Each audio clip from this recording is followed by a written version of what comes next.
Jagtial RTC driver Ashok వ్యవహారం దుమారంగా మారింది. రైతుల సమస్యలపై చేసిన వ్యాఖ్యల కారణంగా డ్రైవర్ను విధుల నుంచి తొలగించడాన్ని నిరసిస్తూ బీఆర్ఎస్ కాంగ్రెస్ ప్రభుత్వంపై తీవ్ర విమర్శలు చేసింది.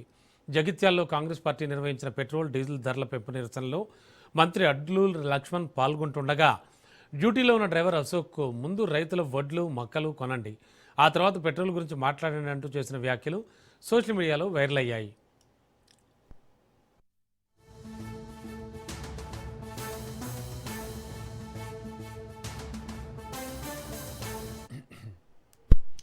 ఈ ఘటన తర్వాత అశోక్ను విధుల నుంచి తొలగించడంపై బీఆర్ఎస్ నేతలు ఆగ్రహం వ్యక్తం చేశారు. మాజీ మంత్రి జీవన్ రెడ్డి, ఎమ్మెల్యే గంగుల కమలాకర్ సహా నాయకులు కరీంనగర్ ఆర్టీసీ ఆర్ఎం కార్యాలయానికి చేరుకుని నిరసన తెలిపారు.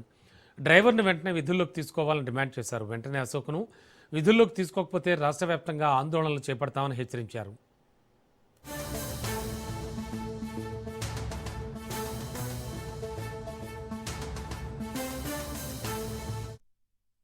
ఇప్పుడు ఆశ్చర్యపోతున్నారు మొత్తం జగిత్యాల.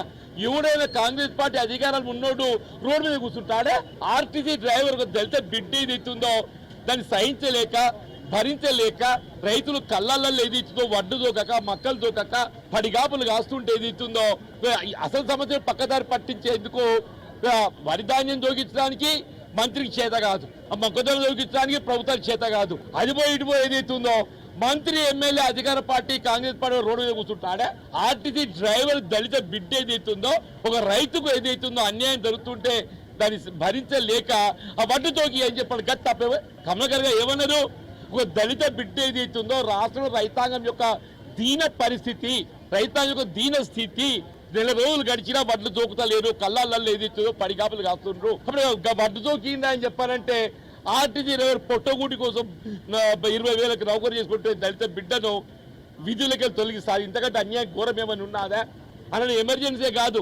ఇట్లా చేస్తే ఏదైతుందో రేవంత్ రెడ్డి గారు ఉద్యోగ నౌకరికి రాకపోతుండే అన్న నిజంగా ఇటువంటి ఒక అద్భుత ధోరణి ప్రదర్శించినట్టయితే ఏ ప్రభుత్వం అంతే పార్టీ అధికారి రాదు.